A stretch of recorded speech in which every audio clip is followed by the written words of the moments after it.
where I was overwhelmed with opportunity that we're trying to figure out what's the best one to work on. If you're investing, investors will. The podcast for all things real estate investing. So welcome back to another episode of Investor One-on-One. Today we're talking about the side of real estate most people avoid: distressed properties, debt, and tough to manage assets, but also how smart investors are turning those into big opportunities. Our guest knows this world inside out. He's based in Orlando and has built a real estate empire that includes investing, tech, construction, and private equity. He's a full-time investor, a coach, a speaker, and a father of four, leading one of the fastest growing firms in the industry. So let's jump in and welcome to the show, Robert Vazquez. Well, thank you very much for having me, and hello to all your guests watching and listening to this today. My goal here is to provide as much value as humanly possible in the time slot we have available. So fire away, man. What's going on? For sure, man. I'm excited for this conversation. So let's just start off with how did you get into real estate? And can you tell us more about what you do today? I got into real estate by accident. And to further elaborate on that, I was injured in Iraq, and I had no idea what I wanted to do when I got out of the military. So I was completely lost. I was going job interview to job interview, trying to figure out what to do in my life. And I think that's a normal stage in a lot of young men and women's life. Even when you get older, you're like, fuck, what am I going to do right now? Right? I'm not happy with what I'm going to do. What's the unknown is very scary for people. So going interview to interview, especially those interesting interviews where people were like, hey, you can make $1 million here, and the branch manager's driving a Toyota Corolla. I'm like, oh, is that so? Right? So I became very sarcastic and very scorned by these interviews. But I was very fortunate to get involved in the mortgage industry. I had no idea what a mortgage was. And when I went into the interview, let's say you fast forward me being a dick during the interview, because I was, because I just was very skeptical. I see a room full of young people, wearing nice suits and ties, and everyone looks like they've got money there, and the energy was just so like addicting. When I walked in there, I'm hearing people screaming, I'm seeing Nerf guns being shot in the background, and I'm like, what kind of environment is this? And people were ringing the bell. And I was just like, I want a piece of this. Again, we're fast forwarding past the shitty interview. And that's how I got my start in the finance industry. Again, I didn't know about real estate investing more so than the natural questions I ask my customers, my borrowers, right? Because when people were like, remember, this is during the time we're talking, just to kind of put things in perspective. This is 2003, 2004. Okay. So we were up on the upswing of the housing market. And everyone and their mother was tapping into equity in their homes to buy more properties. So, I'm asking the questions, hey, what's the purpose of the cash out? So I can fill it in the 1003, the application. And these customers like, hey, man, I got a great deal right now. We're doing these pre-construction properties. I'm going to put $5,000 down in a house. And in 6 months, every $5,000 deposit I put down is going to become 50,000. I go, what? So that's kind of where I started learning about real estate investing. I didn't do it at the time, though. I just started helping investors tap into the equity of their homes to pull money out to buy either pre-construction homes or buy properties. Fast forward, I started my own offices. I replicated the same model that I did when I worked at AmeriQuest Mortgage Company, and I grew to a few different offices. We're making money hand over fist. I did not buy any investment property. I did not make any investments. I burned the money as fast as I was making it, because that's the way I was taught in the business, to keep the energy kind of going. So I had no financial literacy. The market tanked. So when you have no savings, you're making a lot of money. By the way, I was partying. I was living a lot. It was dinners, partying, vacations. Everything was great. That was one of the biggest learning lessons I've had. So I was 23 years old when I bought my first house, and I was 25 years old when I lost it. And you want to talk about a very humbling situation. And when you're a young father and you have a beautiful home and you grew up in Section 8 housing, and you finally get to the point where you buy a big, beautiful home, and within a few years you lose it. It's something that was just a sucker punch. It's like, have you ever been punched in the stomach and you have that wind taken out of you? That's the way I felt. And that's the way I felt like for a hot minute, because I was trying to figure out, what am I going to do with my life right now? Now, looking back, there's a lot of shame and a lot of guilt that I felt with losing everything. It's a very humbling thing. When you have a family, you have to move them. As a man, no one wants to lose, right? Mhm. But the reality is, there's millions and millions of people that, lost their homes in that timeline. Um, I just happened to be one that lost it so fast. I was in the first wave of foreclosures. And after that, it seemed as though people stayed in their houses for years. That led me down a journey to understand how I lost my house so fast. How did the foreclosure process work in Florida? How does it work in other states? Learning between judicial and non-judicial states. That led me down a rabbit hole because when you have no money coming in and you have no job, you can either sit there and cry about it, or you can do what I did, and I just threw myself back into the industry. I learned as much as I humanly could. They say it takes was it the 10,000 hour rule to become an expert in any given Mhm. industry. I compressed that time by working 20 plus hours a day. All I did was wake up, drink coffee, very unhealthy, and just hit the books, Googling, researching, understanding the FDIC's website. And that led me into trading debt. So my first non-performing note trade, I went from $0, actually in the hole. $0 would have been a blessing. $0 would have been par. I was in the hole. Okay. To be broke was an opportunity, was a blessing because I was in the hole. All right. Damn. So when I did that first deal, it got me back to par and then some because it was a seven-figure deal. And I traded my first non-performing note portfolio. So now I went from an originator to broke to being a banker, an investment banker, and that's kind of my transition into housing. But I started getting really creative with understanding how debt works. When I say debt, meaning mortgage debt. And I got to the point where I started getting very creative, saying, okay, well, if I'm going to buy a pool of, let's say, 5,000 loans, what happens if I increase the price per unit, right, by just a couple cents? What would that do to the portfolio? In other words, I was able to start carving out free houses for myself, okay, and still trading these portfolios and giving incredible upside to our investors that were buying the assets from us. That just kept evolving. Okay, now I became a banker. Now I'm going through the foreclosure process, foreclosing on people or modifying the debt, and then we would take the REO back. So I didn't approach real estate investing through traditional means, meaning, hey, let me go out and try to buy my first house. Let me try to do that. I went the back door, by getting the debt, foreclosing on the debt, or getting offering cash for keys or deed in lieu of foreclosures to get the asset or to get the debt to be transitioned to an asset, meaning an REO or real estate owned. Wow, man, you have an inspiring story. You really, hit rock bottom, but I love the commitment. I love the mentality. And what would you say, once you got into the industry and you start buying houses, what was your first big win that made you realize, okay, this could really become a real business that I could actually scale? Well, that first non-performing note deal I did because everyone told me, I was crazy. And I think that happens at all levels. Okay. Especially if you lose. If you lose something, you lose at any given thing. I think too many naysayers, too many negative people are, potentially in your corner. And that sucks because those naysayers, those negative people it could be your mom, it could be your dad, it could be your best friend, it could be your family, it could be your circle saying, hey man, quit, you need to do something else. Right. Mhm. And I think the difference is between people that are successful or reach a certain level of success is they're able to turn that noise off. They're able to double down on their commitment and say, you know what? It doesn't matter if I took a hit. It doesn't matter if I took a loss. I know that I could do well in this. I'm going to keep doing. Okay, I'm going to keep trying to do what I'm doing versus other people are saying, you know what? You're right. I'm going to throw in the towel. Because when the market tanked, everyone told me to throw in the towel. Everyone. And everyone I knew in the industry, there was no industry. They had to leave, right? They're like, how are you still staying in an industry that doesn't exist? Because the market was eradicated. No one can get a mortgage at the time for years. There was no banking. And who's going to buy real estate when the market's continuing to plummet? You know, I did, but I didn't do it through the traditional means initially. So my first win was that non-performing note trade. Then that evolved to like, okay, well, what happens if we're able to negotiate from residential pools to larger single loan offers? So, for example, we had a very successful trade with a hotel. We bought the debt back from the hotel. We were the bank at that point. I can do whatever I want. I sold the debt back to the hotel owner at a discount, okay, through a friend or family member.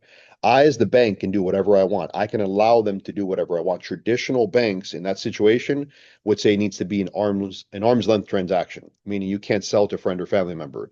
If I bought the debt for $2 and they owe me six, they don't know I bought it for two. Do I win by offering the debt back to him at $4? I double my money and he gets to save $2. right? So it's a win-win situation. So that one was a deal that we did another seven-figure trade on. And I'm like, wow, holy shit, this works. Now, again, these bridge there was a gap in between these big closings. I was working on a lot of complex stuff, and I got to the point where I was overwhelmed with opportunity that we're trying to figure out what's the best one to work on. So, we did the deal, we made a bunch of money. Then we started like, okay, let's evolve into commercial non-performing notes versus residential pools. Okay. Then that evolved into me selling a large portfolio to a big hedge fund. And I asked the question, I always ask the question, what are you going to do with this? And they were like, again, this is a group of highly intelligent people that were very good at raising capital. But here's the thing, you never know what someone's needs or wants are unless you ask them. Okay. And a closed mouth doesn't get fed. I happen to ask the right question to the right group of people. What I mean by that is this is a group of individuals that had the idea saying, hey, man, this is a business right now. The market is tanked. We can buy non-performing debt. They created their thesis. They raised the capital. I sold them their first pool. And then I asked naturally, what are you going to do with it? They said, well, we're going to find realtors nationwide to help us, to find REO agents. I go, I've got that. They go, what do you mean you have that? I go, I have a nationwide list of realtors that have been helping me, who are the ones that gave me their short sale business. I turned around and said, hey, thank you for trusting me with your business. I just hit. How would you like to become an REO agent? Of course, everyone's going to say yes, because that helped keep their families afloat. Because now I gave them hundreds and hundreds of listings for agents across the country. Then that evolved into, what are you guys going to do with these fucked up properties? And they're like, well, we're going to renovate them. I go, do you guys have construction companies? They go, no, we're going to look for that. I go, I own a construction company. So I went out and started a construction company. And then that just started evolving into us then doing remodeling for banks. And then that evolved into us doing over 3,500 remodels for banks. So I'm a big believer in jump off the cliff and build the airplane on the way down, because, I read a long time ago that you can become rich by solving rich people's problems. Okay. And they had a problem, and I had time, I had my two hands, and I had a desire to not be broke. Okay. So after I sold them that debt, I go, I'm never going to be in this position again. I worked my ass off. We created a construction company where we started like allocating contractors, which by the way, at the time was super easy. At the time was super easy. I literally went on Craigslist. A lot of banks don't know this. I literally went on Craigslist and typed in Huntsville, Alabama, Craigslist. Popped on services, painter, bunch of painters, flooring, blah, blah, blah. And what happened at that time, remember, you had an industry that was eradicated. The entire housing industry was eradicated. So you had skilled labor, okay, that needed jobs. It was so easy. It was like shooting fish out of a barrel saying, hey, how are you? I represent the bank, okay? I don't work for the bank. I sold them the debt, but I represent the bank, and I am looking for contractors in the area. How would you like this account? Everyone's going to say, of course, because now this is how they're going to feed their family. So it was easy to find skilled labor that was responsible, that needed the work, okay, that did what they needed to do. So my micromanaging didn't need to occur. I gave the task list. Then I utilized technology tools like Company Cam, which evolved to Company Cam. It used to be, I was using Property Pal, I believe, at the time. And I gave a list of requirements where every one of my subcontractors would have to take photos of jobs, everything I needed to do based on the scope of work, send it back to me. I would review it. If there was something wrong, I'd tell them to fix it, send me back the report. I'd send it back up to the bank. They would send out their inspectors, verify the work was done, and we were making money hand over fist. So it's seeking opportunities when there's disruption and change. Wow. So you're based in Orlando, but as you said, you operate nationwide. How do you pick the markets you work in? And we spoke a little bit about how the market was. What's your thoughts about the current market today? Okay, the markets that I picked, it really wasn't a market that I picked. Okay, when the market tanked, there was opportunities everywhere, and unfortunately, some of the trades that we did, we couldn't pick the market. It's whatever was in the pool. So that could be a mixed bag of properties saying, okay, we're going to do, like I flipped 300 properties in Ohio in one trade. I found a local player out there. I accumulated these properties. And I turned around and flipped them. That was one single trade. Okay. But let's say you're going to have 5,000 or 6,000 loans. You could have 30 of them in Huntsville, Alabama, 15 in Fort Lauderdale, 7 in Jacksonville. It's a mixed bag, right? I call it controlled chaos or Excel chaos because you're just looking at Excel spreadsheet and you have to segment that list and organize it by state and then by county and so on and so forth, and then try to find contractors that would cover these regions. Okay. So it's just all Mhm. playing around with Excel and trying to create geographical areas where you can get your subcontractors. So I didn't pick the markets in those situations. What do I do now? I focus on markets that are either emerging markets, markets that we understand the numbers and the data. Okay, like we invest a lot heavily into new construction, and we're expanding our new construction company. So we're state certified general contractors in Florida, but we're about to dip into Texas and break into Dallas, Houston, and San Antonio.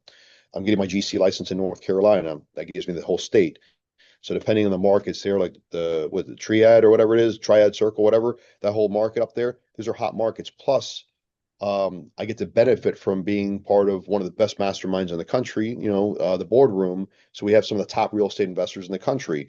I could tap into our network there, okay, of some of the highest performing, real estate investors in North Carolina that already want to partner with us. I recently switched over my brokerage to LPT and we're growing a nationwide team. So we're working with our LPT counterparts that are going to be part of our team into doing new construction into these different markets in Texas. So we're utilizing our network in order to expand and grow and allow everyone on our team to be able to benefit from the opportunities that we have to make money. That's an amazing strategy, man. And I love how, you're the mastermind at finding people and being that middleman and finding them that solution.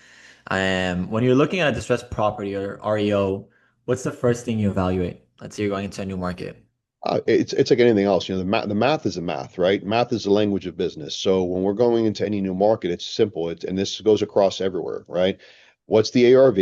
What are we buying it for? What's it going to cost to repair it? Those are the three basic numbers, right? But certain markets, we're looking at, like for example, Ohio. A lot of Ohio is a cash flow driven market versus an appreciation market. So I can't factor in major appreciation for long-term holds, right? So I prefer markets that have historical strong appreciation trends unless I'm specifically placing cash for cash flow purposes, right? So we're going to look into like Missouri or Ohio or something like that. I want to take a look at housing demand. That's the biggest thing, right? I'm a numbers guy. When it comes to finances, I'm a geek when it comes to numbers. So we look at what's our housing availability, right? What's the absorption rate in that market? How many permit starts? Now we're peeling back the onion, okay? How many permit starts do we have in a given area? Why is that important? Well, let's see here. If we have 500 people in need of homes and we have 100 homes available, strong market, right? We have more need than the supply. However, what's the additional layer? If the permit starts are 2,000 in the given area, that means we're going to end up having an oversupply of homes in that specific market. Okay. So is that a bad thing on the initial underwrite? Yes, it is a terrible thing unless there's mitigating circumstances. Meaning, is there a new job, facility or a plant that's moving in the area? Has there been an announcement of 20,000 new jobs coming over here because Kia is going to open up a factory in a given location, right? There's other things that we can try to factor into our underwriting. Everything's all basic underwriting, and anyone who underwrites deals, they have their basic underwriting. It's just at our level because we're investing in, we have a Reg D 506C fund. We have investors that trust us with their money. It's our job to go beyond the initial underwrite. It's our job to start peeling back layers when we're underwriting and start worrying about, external influences, both good and bad. For sure. So you said, a lot of investors outsource their lending, construction, tech, but you decided to have everything in-house. What tools or systems do you rely on daily to stay organized and, keep everything running smoothly? Oh man, I laugh at that one because it's a loaded question. More water, please. Thank you. That's a loaded question, being that I have so many different software programs for the different businesses, and trying to get everything to match up and jive. That's why we're investing so much money into our own internal tech. So every problem is an opportunity to solve for. Okay. So, we use Go High Level for a lot of different things. Our own version of it, we highly, highly have modified it. So while we have that as a platform, for our new construction, or construction and renovations, we have our Builder Trend platform. We do use ClickUp, and we're looking at ClickUp as an opportunity to holistically manage, a lot of the companies, just from a operation standpoint, not necessarily the specific softwares for those businesses. We were on Qualia e-closing, Qualia back and forth because Qualia bought e-closing. So that's our software for our title, our title business. Obviously, the MLS for our real estate brokerage, various IDXs depending on, because we use Showcase IDX, but because we just partner with our LPT counterparts, we switched over to the Lofty platform. So again, when it comes to different software, I will bore you with that. I spend a couple $100,000 a year on software, not including our own development of our own internal programs, both for title and our real estate investment platform. And how are you getting your deals, and what kind of deals are you focusing on the most right now? I don't get deals. I create deals.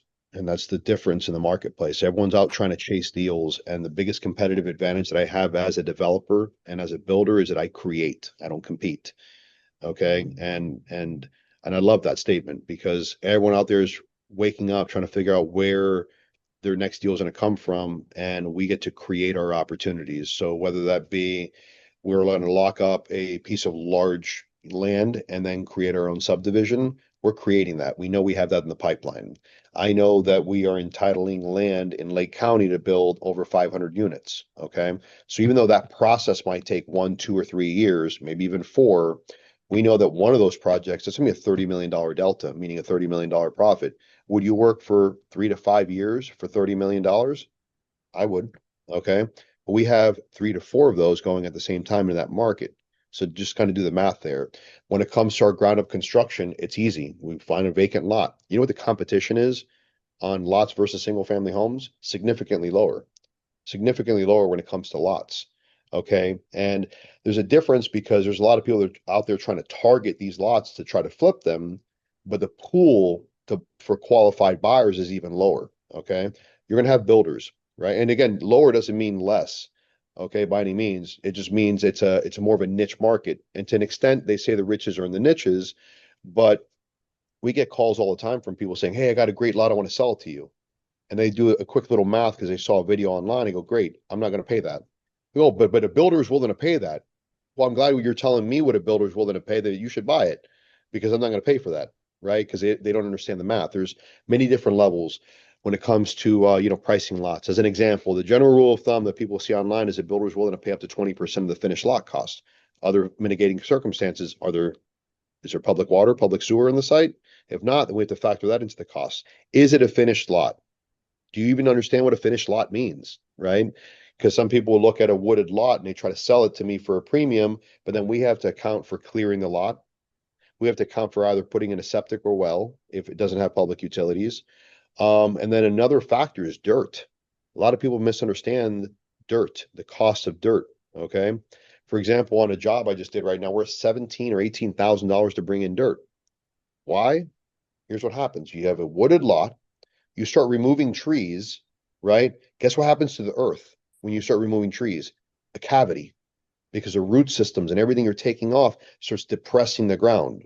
So you have to bring the dirt back up, compact it, and then find out what the BFE or FFE, the base floor elevation, or finished floor elevation, to find out how much dirt you have to bring up in order to bring that lot into whatever the FF and E is for that given area. Okay, every area is different, and as cycles occur, and new zoning requirements change or whatever the case is, so does the given BFE or FFE for the area. Okay, meaning, hey, this area has historically been flooding. That means that now, because we see, meaning it from the county's perspective, we see this has been an ongoing problem here. That means new construction, we need that BFE to be raised 6 inches. Okay, and we need a new site and grading plan in order to offset the runoff of the water. So there's a lot of mitigating circumstances a lot of people don't understand that we as builders and developers do understand. So long answer to your question of what we're looking at, and what kind of deals we look for. But in general, we don't fight for deals. If anything, deals get thrown at us. But we like to create our value. And that's why investors like investing with us. Well said. So you spoke about, your multiple businesses, and I love how you strive to be the best at industry and every part of your business. Right now we were in a boardroom. I heard a lot of the investors talk about how can they scale, and they're having a lot of problems hiring. How do you hire and build teams that can grow with you while you're growing? That is the question of the hour. That's a very good question because, I won't, I'm going to preface this by saying, this, if you are a person that wants to learn something and you're willing to put in the work, you can always counter your competition's mediocrity. Okay. You'll hear that a lot, especially in the boardroom. And what I mean by that is that people aren't willing to put in the work anymore. You have no idea how many times we have set up interviews where my staff has called, verified, hey, to confirm they're going to be here for an interview. I'm here for the final interview, and they don't show up. They completely waste my time. And this is unfortunately happening on a global scale. I've got an office in Colombia. I've got an office in Bangladesh, Pakistan, different parts of India. Just in general, we have a global workforce, and even that, we're having people that are being plucked. Just hey, I'm tired of doing this. I can make 32 cents more some other place, and they just leave immediately. It's hard to find people. That is a true limitation when it comes to scaling. One of the things I found myself doing here over the last couple of years is, and again, too many people have a scarcity mindset. Okay. I don't. I let go of that shit a long time ago, and it's helped me significantly. So, for example, and I had this conversation with my staff. I say, we had this grand vision, and we bring this in, and we're having a hard time with people that want to help row the boat in the same direction, right? They may understand the vision, but that doesn't mean that aligns with who they are and what they potentially truly want, right? Whether it be a real estate professional, mortgage professional, whatever. One person may want to start their own company. One person's just looking to make an extra 10 grand a year. So it's not a full-time kind of person, a person, maybe going to school, whatever the case is, right? What I found myself is when I've aligned myself with people that want the same goals as I do, okay, potentially speaking, these are other business owners. It's a lot better to work in conjunction or in collaboration with other people than it is to an extent to help people rise up to your level. Okay. So what I found is by partnering with some of my competitors, okay, that person has the same mindset as me. That person has an ownership mindset. That person owns that task. Okay. And we found ourselves doing the same thing where I can trust them, they can trust me that the job will be done. The same thing across the board. So now what happens is that we are all benefiting from each other's experience. And that's what we've done with Countrywide Capital Group in our fund, is not necessarily having to hire people to bring them up. It's about partnering up with people at our level or greater that everyone's bringing, it's like a potluck dinner, right? No one's showing up empty-handed. They're all coming to the table and they're bringing food to the table, and we're all going to eat together. That's an amazing tip, and I for sure investors will find that very insightful because it is, as you said, it's a global problem today. But with that mentality and that collaboration, as you spoke, I feel like solutions can come out of that. Speaking about our investors, and I told you I speak to many investors nationwide. This is one of my favorite questions to ask them because everyone has a different start to their career. There's so many aspects to this industry. But if you had to start over today from scratch with just $10,000 and no contacts, how would you rebuild today? If I'm starting over today with $10,000, no contacts, do I still have the skill level that I have right now? Yes, you have that amazing wisdom, skills, motivation, everything you have, but just Yeah, $10,000 it's a and great question. It's a great question. And here's the way, if I didn't have the skill, the first thing I would say is take that $10,000 and educate myself. Okay. And educate myself because $10,000 will only get you so far, in the real estate industry. And you can do something with $10,000, but I would invest myself. But if I had nothing but my skill set and $10,000, Mhm. welcome to my world. Welcome to my world. I could literally make a couple $1 million in a deal and I reinvest all the capital. I may only have $10,000. There's a difference between having $10,000 and having a net worth.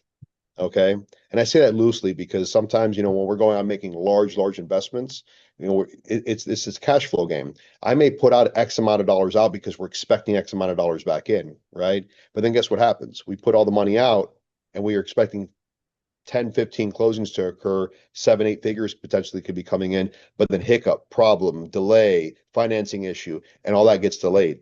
Okay. So I think every business owner at some point in their life especially if we're running teams, have come across those stressful issues going, how am I going to meet payroll? Right? We've got millions of dollars coming in right now, but how am I going to meet payroll? How am I going to cover this nut? How am I going to do this? Okay. And you have no idea how many times in the last 22 years I'm sitting there going, I have so much real estate on paper and I put so much out right now. That was a cash flow management issue. But hey, we needed to do this, right? We needed to do this. And the one thing that I've found lately, and it sounds as crazy as it may sound to some people, law of attraction. Okay. If I believe it's going to happen, I believe it's going to work itself out, it will work itself out. And it's proven to be the case over and over and over. And for some people that may be struggling right now, that may be a difficult kind of pill to swallow. But I promise you, man, the moment you start kind of having the mindset of mentality, that mindset of abundance, it does come to you. It 100%. You have no idea how I'm like, dude, I owe 150 grand on my American Express this month. How the fuck am I going to pay that? Because I expected XYZ to occur and nothing happened. Everything's falling apart and you start stressing yourself out. And I hate paying interest. I hate paying interest. And stress is paying interest on a debt that's not due. Okay. So it's like it gets to the point where as a seasoned business owner, you start getting tough skin. You're like, okay, I'm going to flip out because XYZ didn't happen, or I'm going to double down. Okay. Because it's all you can do. All you can do. I saw a great post which I put the other day. It says being an entrepreneur isn't easy because you have to wake up and put the same amount of effort, whether you have a $7 deposit this week or a $70,000 deposit this week. The effort's still the same. So if you know the effort's going to be the same, remember input equals output. Okay. And there's a lot of people that are working really, really hard and they're putting in that input, but they don't see the output. Okay. And that just means a couple things. Keep going, right? Or reassess the plan. Don't change the plan. Don't cancel the plan. Reassess the plan. The one thing I can tell you this and I learned this a lot in the military, in land navigation, when we're learning about navigating through the woods or through the desert or whatever the case is, right? Woods are very dangerous, or not very dangerous, excuse me, it's very difficult because when you're walking through the woods, you have to move around trees, as an example. So we have a bearing that says we have to walk at 270 degrees for 3 miles. Good luck trying to stay at 270 degrees for 3 miles because there may be trees, there may be obstacles, there may be a mountain you have to go over. So what happens is if you're off by just 1 degree off over 100 feet, you know what's going to happen? You start doing this over 200 feet, over 300 feet, over 400 feet, over 500 feet. And before you know it, you've hit the 3 mile mark, but you're fucking 2 miles off target. And that's why it's important as a business owner to keep constantly understanding where you are and make these micro adjustments to make sure that you're on track. Everything in business is you hear this: are you on track or are you off track? Are you hitting your goals? Or are you off track on your goals? Are you hitting your KPIs? You're not hitting your KPIs. Understanding KPIs has been one of the most valuable things I have been able to extract from the boardroom mastermind because I didn't understand KPIs before I went to the boardroom. I understood the concept of it, but man, I put a KPI on everything now, literally on everything, and that's something that's been a massive game changer in our business. Talking about value, and I know you're also a coach, is there a quote, a principle, or a piece of advice that's had the biggest impact on your business journey that you'd like to share with our investors? There are a million quotes, but one that sticks out to me just because I memorized it, because I loved it when I heard it. Okay.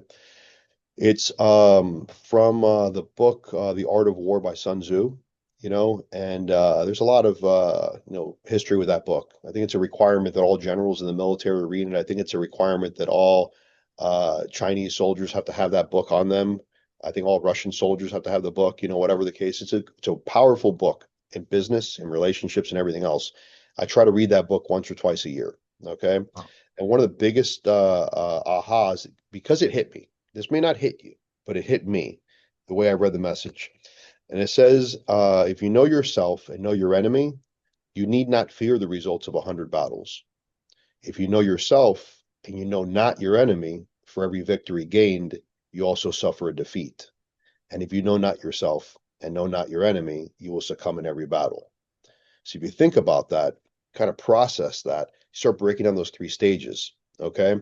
And that could evolve into so many different things because that book is applicable towards business, and I use it towards business every day. Like don't fight artillery with artillery. Use a different strategy, right? There's a lot of different things that you can utilize in that book that is tactical and strategic advice to run a business. But when I look at that, it's like when you ask me the question, if I only had $10,000 by my knowledge, what would I do? I wouldn't be worried. I wouldn't be worried. Why? I know myself. I know myself. I know what I'm capable of, and I know my enemy. My enemy meaning the market, meaning real estate, meaning I've been on an upside and I've been on a downside. I know how to adjust my sales accordingly.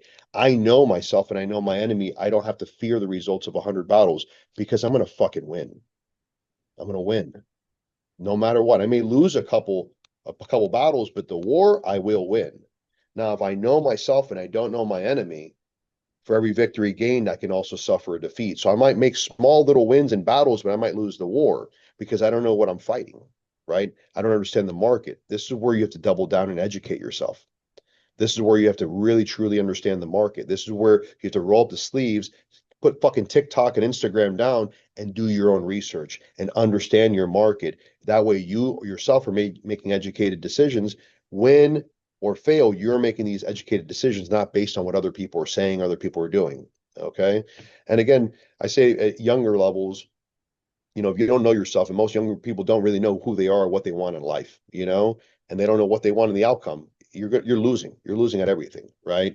Because you're not sticking to anything, you're not making that decision, you don't understand what you want in real life, you're kind of wandering, trying to figure out who you are. And that's okay, because while that's okay, you're also losing to an extent, right? Um, that's my biggest, quote that really has impacted me. Because again, at the stage of my life when I read that book, man, I really needed to hear that quote. I really needed to hear that quote. And I've adapted that to different parts of my life and different journeys of my life and different seasons of my life. That quote. I love that, man. Wow. You made me want to read the book now, and I see why, all the soldiers all over the world are reading this. So thank you for those wise words. And to kind of conclude with this, I really enjoyed our conversation today. What's next for you on a personal level, and what's next for you and your businesses as well? On a personal level, just because I said I want to do it, I want to finish my book. Okay. And on a professional level, I want to take over the world, man. I want What'd to you take over. say? I want to take over the world. They say, I think that, if you look at a piece of granite, right? I think we're all a rough piece of granite, and every decision that we make is us as the artist of our life chipping away, right? So the question is, what is it that you're working towards? Are you trying to strive towards perfection? Are you trying to create the next Michelangelo? Because we all, every one of us, we are the artist in our life. We are the designer of our life, and every little chip that you're doing is, you're creating a masterpiece or you're fucking something up. And it's okay to choose something and mess something up because you have the ability to kind of, try to chip it away as best as possible and fix it. So the question is what am I going to keep doing to make sure that I'm pushing myself beyond the boundaries of what I think is possible? Okay. And how I'm going to keep investing in myself, meaning flying more. I want to eventually get my helicopter's license. So that way I'm going to be both a fixed wing and rotator, endorsed. Um, I want to continue to travel. I want to visit more countries. I want to be able to impact more lives. So there's a lot of things that I'd like to do in my life, and I'm excited for the opportunity to do so. Oh man, that's amazing, and looking forward to that.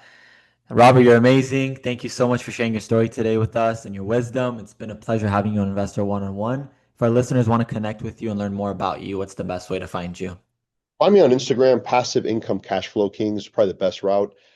Short of that, reach out there, shoot me a message, and look forward to seeing you in the boardroom. And we're going to continue to keep kicking ass and cashing checks. For sure. And to everyone watching and listening, thank you for tuning in, and stay connected for more interviews with the nation's top investors and biggest business leaders. Thank you again, Robert. Have a good one, guys. Later. Bye.